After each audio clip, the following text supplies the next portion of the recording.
జగన్మాయ రాజధానిని కమ్మకుండా చేయాలంటే master plan ఏంటంటే సింగపూర్ లో పర్యటిస్తున్నారు చంద్రబాబు నాయుడు అండ్ కో. ఇక్కడ మెయిన్ గా చేయదలుచుకున్నది పెట్టుబడుల వేట. అయితే ఇక్కడే కాదు, ఎక్కడైనా వినిపించే ఒకే ఒక్క మాట, తరువాత జగన్ వస్తే పరిస్థితి ఏంటన్నది. ఈ విషయంలో చంద్రబాబు ముందు సరైన ఆప్షన్లు కనిపించడం లేదు. మామూలుగా అయితే జగన్ 6-7 ఏళ్ల నుంచి బెయిలుపై బయట ఉన్నారు. ఆయనపై ఇప్పటి వరకు 33 కేసులున్నాయి. తాజాగా మద్యం కుంభకోణం కేసు. ఈ కేసుకు సంబంధించి 3,500 కోట్ల రూపాయలు కాగా, ఇందులో 200 కోట్ల రూపాయలు ఎన్నికల కోసం ఖర్చు చేసినట్లుగా చెబుతున్నారు సిట్ అధికారులు.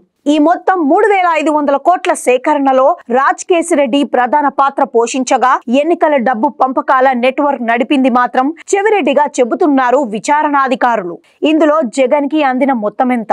ఆ సొమ్ము ఆయన ఖాతాలకే నేరుగా వచ్చిందా, లేదా రాజ్కేశిరెడ్డి వంటి వారి ద్వారా బినామీ ఆస్తులుగా దారి మళ్లిందా అని చూస్తే ఇప్పటి వరకు రాజ్కేశిరెడ్డి 92 ఎకరాల మేర భూములు కొన్నట్లు అంచనా. ఈ మొత్తం విలువ 100 కోట్ల వరకు ఉంటుందని అంటున్నారు. ఇక బంగారు షాపుల ద్వారా 400 కోట్ల రూపాయల మేర కన్వర్ట్ అయినట్లు అంచనా వేస్తుంది సిట్. ఇక సిట్ చేసిన దర్యాప్తులో భాగంగా తేలింది ఏంటంటే, యుఏఈ, యూకే వంటి దేశాల్లో వివిధ కంపెనీల స్థాపన, ఆపై జాంబియా, టాంజానియా వంటి ఆఫ్రికన్ దేశాల్లో మైనింగ్ తవ్వకాల అన్వేషణ చేయడానికి గాను రాజ్కేశిరెడ్డి బృందం 28 సార్లు విదేశీ పర్యటనలు చేసినట్లు గుర్తించారు. ఈ మొత్తం కలుపుకుంటే 1000 కోట్లు కూడా ఉండవు. మిగిలిన మొత్తం ఎక్కడా? ఒకవేళ జగన్ కే ఆ మొత్తం తరలి ఉంటే వాటి ఆనవాళ్లేవి, ఆధారాలు ఎలాంటివి అన్నదొక చర్చ. కేవలం 950 కోట్ల రూపాయల మేర గడ్డి కుంభకోణం కారణంగా లాలూ ప్రసాద్ యాదవ్ ఎన్నికల్లో పాల్గొనడానికి వీలు లేకుండా పోయింది. ప్రజా ప్రాతినిధ్య చట్టం ప్రకారం 2 ఏళ్లకు పైబడి జైలు శిక్ష పడితే చట్టసభల్లో వారి ప్రాతినిధ్యం తక్షణం రద్దవుతుంది. ఆపై 6 ఏళ్ల వరకు ఎన్నికల్లో పాల్గొనడానికి వీల్లేదు. ఈ క్రమంలో చూస్తే జగన్ ఈ కేసులో ఇరుక్కునే పరిస్థితి ఉందా లేదా అన్నదొక ప్రశ్న. ఇదిలా ఉంటే జగన్ ఇన్నేళ్ల నుంచి బెయిల్ పై బయట తిరగడం అన్నది రేరెస్ట్ ఆఫ్ ది రేరెస్ట్. బయట ఉన్న రోజుల్లో ఒక టర్మ్ జగన్ ముఖ్యమంత్రిత్వం నిర్వహించారు కూడా. దీన్ని బట్టి చూస్తే జగన్ కి కేంద్ర పెద్దల మధ్య లోపాయికారి ఒప్పందమేదో ఉన్నట్లుగానే అంచనా వేస్తారు పలువురు రాజకీయ విశ్లేషకులు. అసలు ఈ మద్యం కేసు కూడా ఈడీ గాని సిబిఐ గాని చేపట్టాల్సి ఉంది. వారంతవరకు ఇందులో ఇన్వాల్వ్ కాలేదు. దీన్ని బట్టి చూస్తే జగన్ ని అరెస్ట్ చేసి జైల్లో వేయాలన్నది కేంద్రం స్క్రిప్ట్ లో ఉన్నట్లు కనిపించడం లేదు. నిజానికి కేంద్ర ప్రభుత్వం తలుచుకుంటే ఒక శశికళను జైలుకు పంపినట్లు పంపడం ఏమంత కష్టం కాదు. ఆ మాటకొస్తే మొన్నటికి మొన్న ఉపరాష్ట్రపతి జగదీప్ ధన్కడ్ విషయంలోనూ కేంద్రం ఎలాంటి నిర్ణయం తీసుకుందో చూసే ఉంటాం. కేంద్ర పెద్దలు తలుచుకుంటే పెద్ద పెద్ద ఉపరాష్ట్రపతి పదవుల్లో ఉన్నవారిని కూడా పక్కకు తప్పించగలరు. దీంతో జగన్ ని పైనుంచి ఎవరో కాపాడుతున్నారని అంటారు అనలిస్టులు.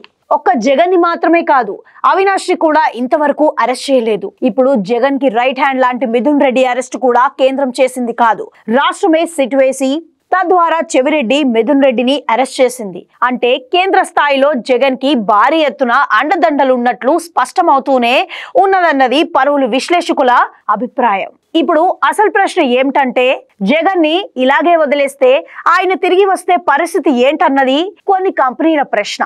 రాష్ట్రంలో తాము పెట్టుబడులు పెడతాం, మళ్ళీ ఆయన వస్తే అన్ని తారుమారు అయిపోతాయి కదా అన్నది వీరి ఆవేదన పూర్వక అనుమానం.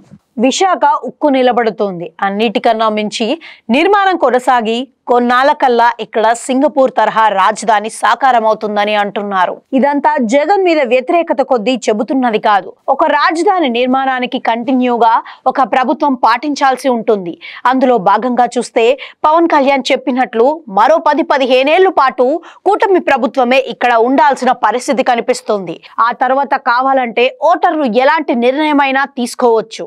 ఎందుకంటే స్వాతంత్రం వచ్చి 75 ఏళ్లు పైబడి అవుతున్నా ఇప్పటి వరకు రాజధాని లేని ఏకైక రాష్ట్రం ఆంధ్ర రాష్ట్రమే. మొదట కర్నూలు అన్నారు, ఆపై హైదరాబాద్, ఇప్పుడు చూస్తే అమరావతి. ఈలోగానే విశాఖ సైతం తెరపైకి వచ్చింది. 2024 ఎన్నికల్లో స్పష్టమైన ప్రజా తీర్పు ద్వారా అమరావతిలోనే రాజధాని ఉండాలన్న స్పష్టత వెలుగు చూసింది. కాబట్టి ఈ ప్రజాభిప్రాయం నిజం కావాలంటే, ఇక్కడంటూ ఒక రాజధాని ఏర్పడాలంటే కూటమి ప్రభుత్వమే తిరిగి రావాల్సి ఉంటుంది. ఎందుకంటే హైదరాబాద్ వంటి రాజధాని నిర్మాణానికి 100 ఏళ్ల పాటు సమయం తీసుకుంది. అయితే ఇక్కడ పెద్దగా సమయం అవసరం లేదు. జస్ట్ 2-3 టర్మ్లు ఒకే ప్రభుత్వం ఉంటే సరిపోతుందన్నది విశ్లేషకుల అంచనా. ఈ దిశగా ఏదైనా ప్రజా నిర్ణయం జరిగితేనే ఆంధ్రులకంటూ ఒక స్థిరమైన రాజధాని ఏర్పడుతుందన్న మాట వెలుగు చూస్తోంది. మరి కూటమి నేతలు అందుకు తగిన ఏర్పాట్లు చేస్తారో లేదో తేలాల్సి ఉందంటున్నారు నిపుణులు. అయితే కేంద్రానికి జగన్ పై ఒక యాక్షన్ తీసుకోవడానికి ప్రధాన కారణం వేరే ఉన్నట్లు చెబుతారు. తమకు మద్దతు ఇస్తున్న చంద్రబాబు, నితీష్ తమతోనే కొనసాగుతారా లేదా అన్నది అసలు అనుమానంగా అంచనా. నిజంగా చంద్రబాబు తమతోనే ఉండే పనైతే వారు జగన్ ని జైలుకు పంపడం ఏమంతా పెద్ద పని కాదు. బాబు మూడ్ ఎలా ఉంటుందో అన్న కోణంలోనే ఆయన్ను జగన్ ఫ్యాక్టర్ తో బ్యాలెన్స్ చేయాలన్నది అసలు ఎత్తుగడగా తెలుస్తోంది. ఇదిలా ఉంటే మరో ఈక్వేషన్ కూడా వినిపిస్తోంది. అదేంటంటే జగన్ ని జైలుకు పంపడానికన్నా ముందు ఉపరాష్ట్రపతిగా నితీష్, రాష్ట్రపతిగా బాబును పంపేలా కేంద్ర పెద్దలు ఒక ఎత్తుగడ వేస్తున్నట్లుగా సమాచారం. ఇలా ఈ ఇద్దరు కీలక మద్దతుదారులను తమదైన కంట్రోల్లో పెట్టుకున్నాక జగన్ పని పట్టవచ్చన్న ఆలోచన కూడా పొడసూపు అవుతోందట కేంద్ర పెద్దల మదిలో. జగన్ వీటికి కూడా లొంగకపోతే ఇక అంతా ప్రజల చేతుల్లోనే ఉందంటారు నిపుణులు. మొన్న ఎన్నికలప్పుడు జనానికి కూటమి నేతలు ఒప్పంద పత్రాలు రాయించుకున్నారు.